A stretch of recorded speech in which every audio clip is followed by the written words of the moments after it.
The INEOS Grenadier has finally arrived in Western Australia, and I am here to take my very, very first look at it.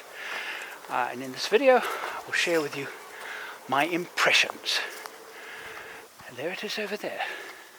I'm Andrew St Pierre White. Join me as I share my passion for building four-wheel drive trucks and travelling to the remotest parts of the world. These videos are made possible by contributions from Patreons. Join the Patreon family now. This is a pretty exciting thing for all four-wheel drive enthusiasts, because this is the first time in many, many years where a manufacturer has said, we are going to build a four-wheel drive for the four-wheel drive enthusiast, primarily.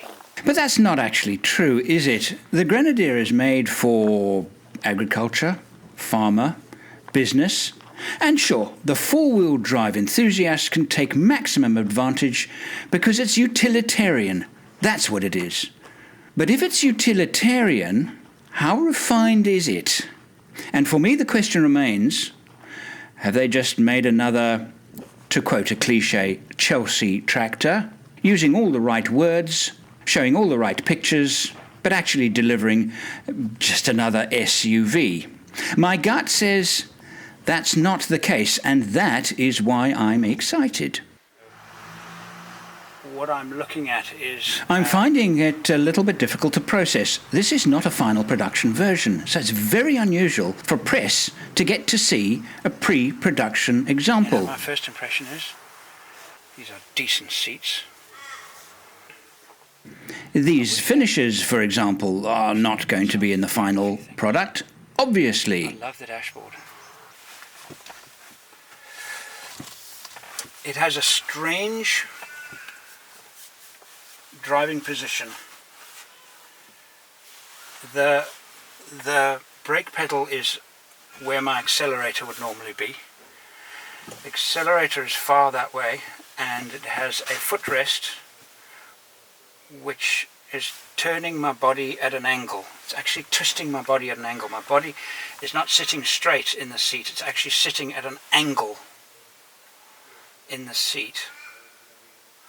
That feels a bit strange, actually, to be honest with you. That's not something that... I wonder if that is a final solution. I love the roof. I love the roof. These openings are fantastic. The center down here for switches, it's got I don't know what you would call these things, but it's for steadying your hand. So if you were switching, you steady your hand by putting your hand on it and then switching it. That's a very nice touch. To me, a four-wheel drive has to have the ability to be adapted, and my first impression is this is hugely adaptable. Let me give you an example of why I think this is the case here. You see those switches, the back ones? They are pre-wired in the car's loom to the fuse box. All you have to do is find the ends, apparently there are 6 of them, and assign them to something. That's built in. That means the designers are thinking about people like us.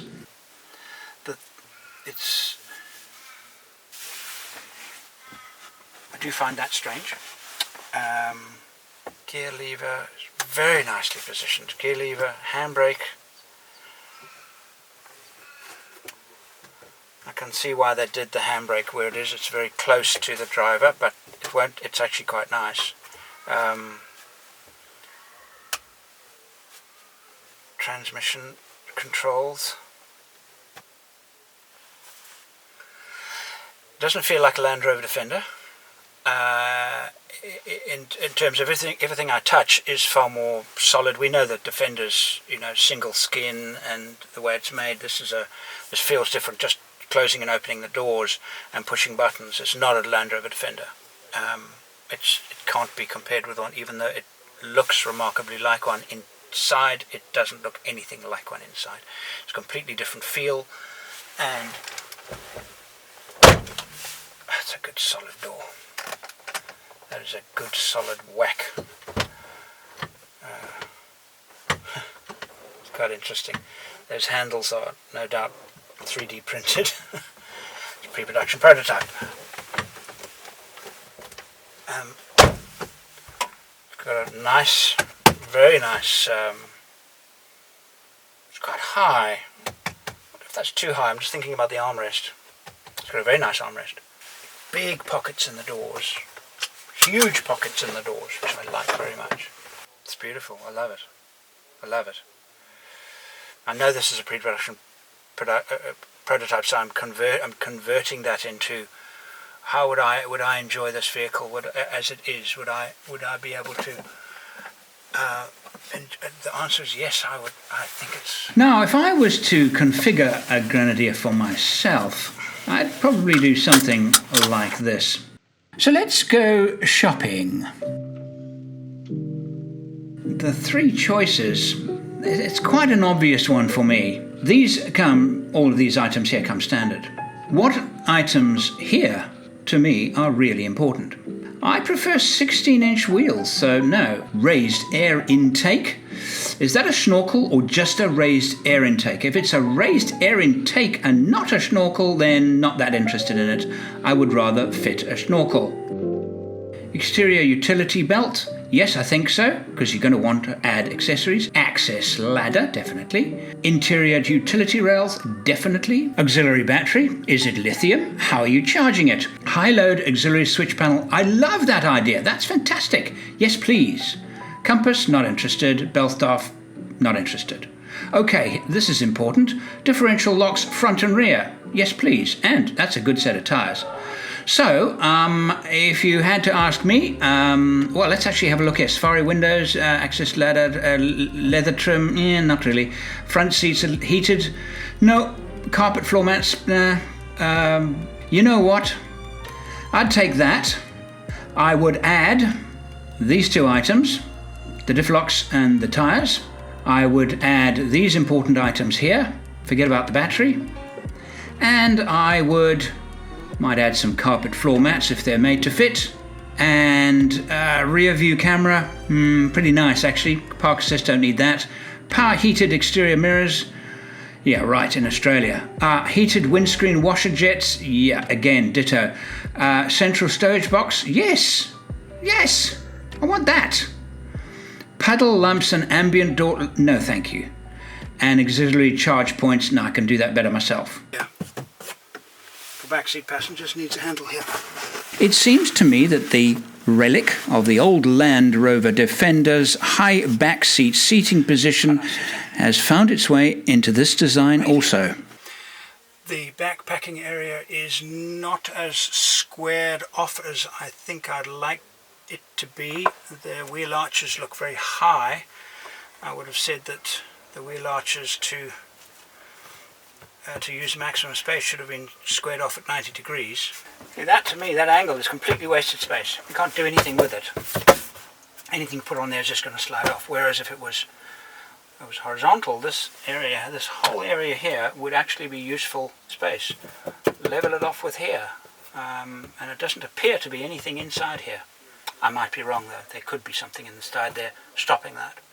So let's have a look at a fully loaded Grenadier and see how this works out. The 5-seat diesel version gives us 760 kilograms of payload, working on a curb weight of 2,740 kilograms, including a full tank of fuel. We have 2 passengers, say 160 kilograms. A 90-litre auxiliary fuel tank, total 110 kilograms. 2 jerry cans of water, 45 kilograms. A drawer system, 30 kilograms. A bull bar, 75 kilograms. Roof rack, 35 kilograms. A winch, 35 kilograms. How are we doing so far? So far, we have used up 490 kilograms, giving us a balance of 270 kilograms. Let's say we hitch on a trailer with a ball weight of 150 kilograms. That still gives us 120 kilograms for all our accessories and kit and extra stuff and beers in the fridge. I don't think that's too bad at all. But the Grenadier's Achilles heel is no doubt its range. A 90-litre tank is not very big, but if an auxiliary tank of a similar size can be fitted, then everything's good. If not, then as a long-distance overlander, it could be the one thing that trips it up.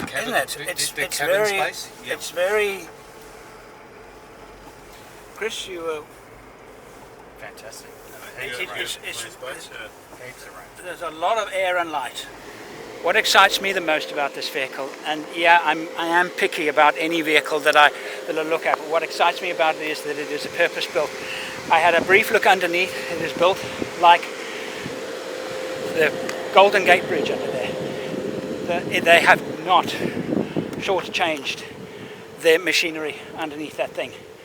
My impression inside the vehicle is it's just like a coil-sprung four-wheel drive. It soaks up the bumps. It's easy.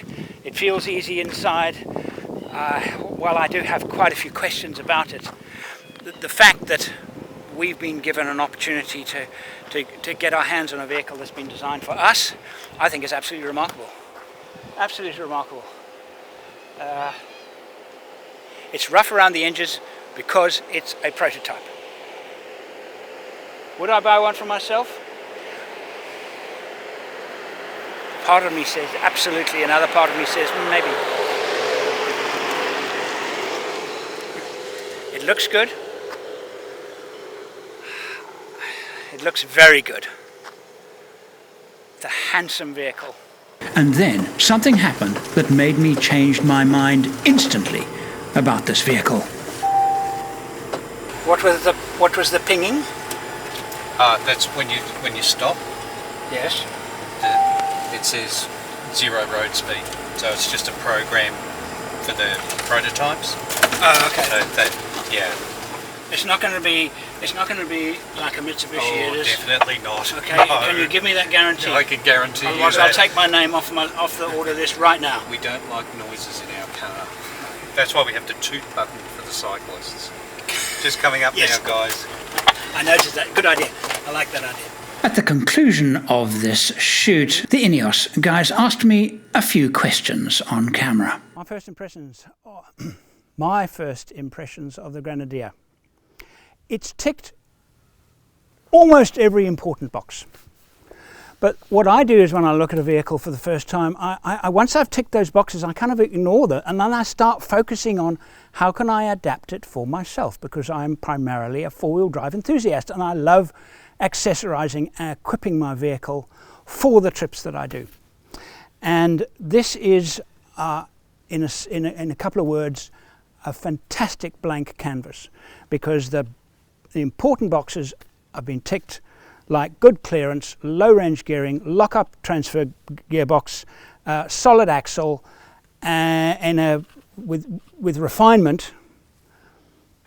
But that's all, not too much fluff. And for that reason, mainly, I love it, because in this case, less is actually a little more. Exclusive to our Patreon family is an additional commentary on the INEOS Grenadier and its potential as an overlander. Join the Patreon family now. Thank you so much for watching. 4xOverland is truly independent of sponsors, and that means our reviews and commentary cannot be influenced by commercial interests. I invite you to help us stay independent and enjoy our supporter-exclusive content. Details in the video description.